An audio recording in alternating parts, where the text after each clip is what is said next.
Among a fan base, no studio executive or brand manager has ever been less popular than Kathleen Kennedy. No entertainment executive has ever delivered as great damage to the brands and assets they were but temporary custodians of as her. And arguably, no one has damaged popular culture as much in the process, by way of transforming an institution like Star Wars from something culturally unifying that was passed on from generation to generation into something divisive that will now stop dead in its tracks.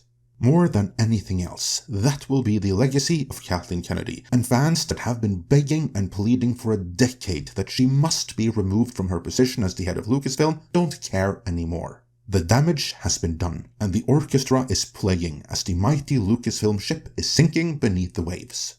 The only other entertainment executive and brand manager to come even close in terms of fan disapproval is Alex Kurtzman, destroyer of Star Trek. And like with Kathleen Kennedy, fans have been begging and pleading for his firing for years. Yet, unlike what happened with Kathleen Kennedy, there are now solid indications that he may indeed have been fired. Question is he really gone? And if so, did it come in time to save Star Trek, or is that franchise also bound for the same watery grave as Star Wars? Let's find out.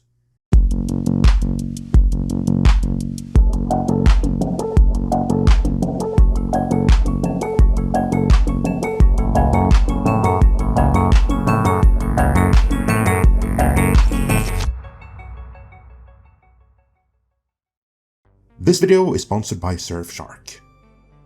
For years, rumors have swirled about Alex Kurtzman being fired.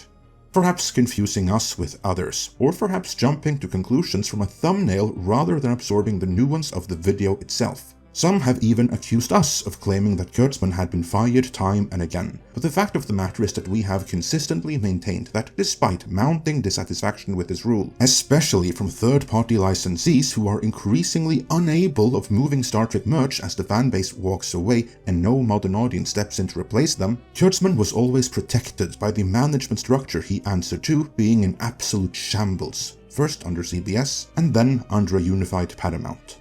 It doesn't help that people underneath him in the chain of command recognize how badly Star Trek is being mismanaged when the people above him who could remove him thought he was doing them a favor by producing so much content for what they see as a corporate albatross rather than a golden goose.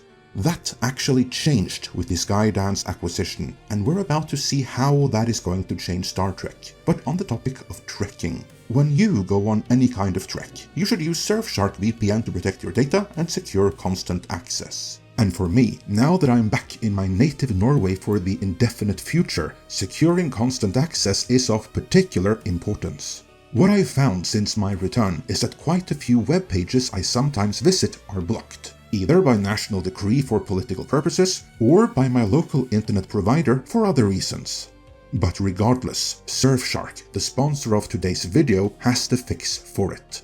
By changing my virtual location, I am able to unblock all regionally blocked websites, thus giving me the freedom and access I need in my work. So it's good knowing that Surfshark has over 4,500 servers in more than 140 locations around the world. There is a leisure component to this as well, as changing your virtual location also gives some great advantages when it comes to streaming. Case in point, you can access 15 different Netflix libraries, all with a different selection of movies and TV series.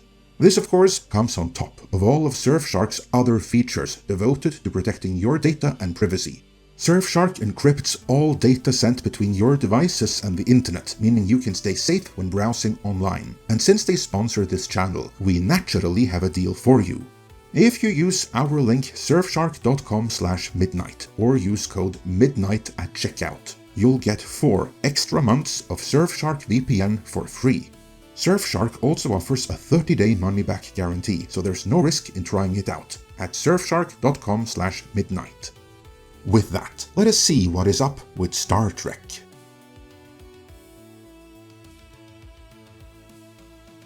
As we have reported in previous videos, we have different sources in different places, with different vantage points, seeing different parts of the organization, and we know for a fact that this is how some of the previous Kurtzman is going to be fired rumors that were reported elsewhere have started, as sources with direct view over the fiscal damage Kurtzman caused think there is no way he can not be fired, after this or that disaster. Problem always was, higher up in the organization, they don't see this at all. They see a ton of series being produced, and they see Alex Kurtzman doing presentations featuring padded analytics reports on all the buzz they're getting on social media. And so he always stayed on. Recently, however, the rumors that he indeed has been removed have racked up in intensity.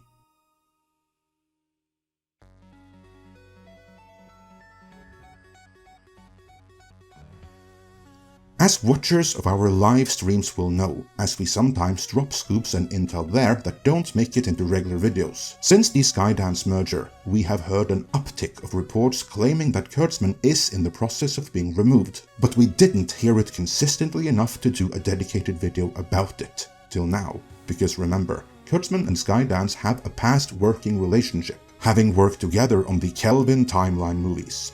The question was, would they continue working with him like before, for old time's sake, even if they lost money on those? Or would they do some actual due diligence and find out that, all told, Alex Kurtzman is costing them hundreds of millions, and on a long enough timescale, if he continues going full Kathleen Kennedy, maybe billions? The answer would appear to be that yes, some due diligence must have been done, as the reports we heard from our sources shifted from that Kurtzman was in the process of being fired to that he had to be gone by a set date in December, and that a new set of writers were already working on a new movie, and that this new movie was set after Nemesis. We also heard that he had to be out by that certain date, as sets were about to be rebuilt to prep for the revitalization of Star Trek. We delayed with doing this video though until we got some kind of third-party verification, which we just got from the Hollywood trade no less.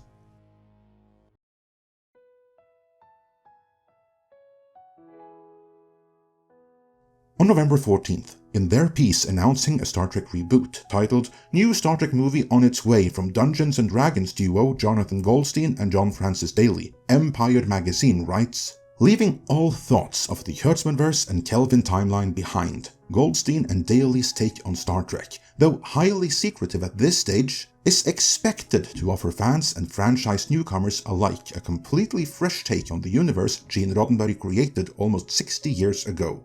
We already knew that the Kelvin timeline was toast. We declared it dearly departed years before the Hollywood trade followed suit. But what is new is the explicit mention that the Kurtzmanverse has been left behind as well. Indeed, if we head on over to the first soft announcement of this movie by way of Deadline Hollywood, a publication which takes great care to list all relevant producers and production parties, all of whom love seeing their names on print in such a way, then for the first time in more than a decade, neither Alex Kurtzman nor Secret Hideout are mentioned by a word in the entire piece.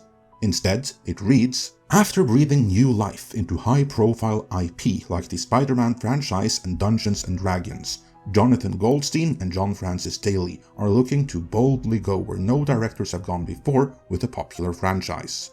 Sources tell Deadline that the duo are coming on to write, produce, and are attached to direct a new original Star Trek film for Paramount. They will produce under their Gold Day banner. Pay attention to that name. Expect that where you used to hear Bad Robot and Secret Hideout in the past, you will now hear Gold Day going forward.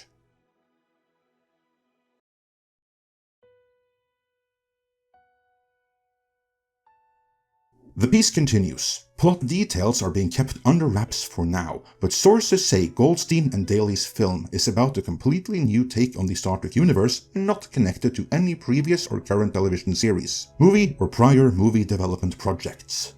That's code for "This is not Star Trek 4. That pitch falls in line with Skydance founder David Ellison's recent comments on an earnings call where he said the next Star Trek film would not be a sequel in the Chris Pine-led series, but something different with new actors. While not confirmed, sources also add it's likely that new characters will be featured in this version. That is consistent with the reports we heard that a new movie would take place after Nemesis, as that would necessitate a new crew, in addition to leaving both the Kelvinverse and Kurtzmanverse behind. According to our sources, so we are momentarily back in the rumor zone now, this movie will set up a new TV series, which is different from the rumored Archer series with Scott Bakula. if that still happens, it will be a limited miniseries, canon but unconnected to the true revival, which will be this new movie from Goldstein and Daley. Now, you may be wondering, why these guys? What's so special about Goldstein and Daley that Skydance would tap them to bring back Star Trek? Well, this is not in the trades. Our sources had some input on that as well.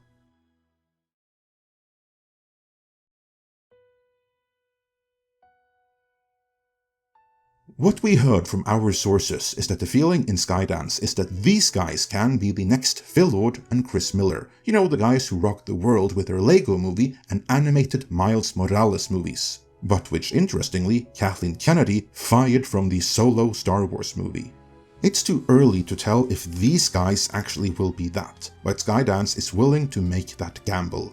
Addressing this to the industry, Deadline Hollywood says, as for Goldstein and Daley, the two have shown a knack for delivering scripts with new and fresh takes on existing IP, while also adding a fun and lightness that differentiated them from other films in the franchise. Films like Spider-Man Homecoming, which the two wrote, and the recent Dungeons and Dragons Honor Among Thieves, which they also directed, earned strong marks from fans and critics for strong stories and fun, witty humor. Goldstein and Daley also have strong ties to both Paramount and Skydance on recent projects.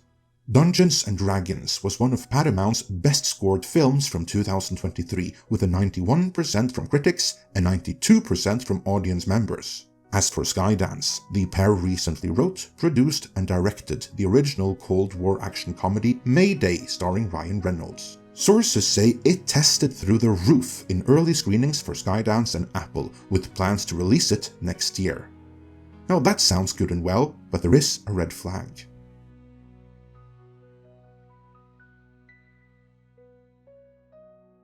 What our sources maintain may be a problem is that as of now, there is no overall brand manager or creative lead to succeed Kurtzman, so whoever takes on that role will be locked in to whatever Goldstein and Daley are doing. So fans better hope that Skydance are right in their gamble that these guys are Phil Lord and Chris Miller 2.0, rather than Teemu Phil Lord and Chris Miller, though we can't be sure of that until the movie is upon us. And that may happen before you know it, because even though there's no one to fully map out an overall plan or strategy, the Star Trek rescue operation is moving full steam ahead and has in fact been in the works for months already. So, are you willing to give Star Trek another chance, or do you need to see more? Let me know in the comments. And before you go, remember to protect your online privacy, so use our link surfshark.com/midnight or use code MIDNIGHT at checkout to get 4 extra months of Surfshark VPN for free.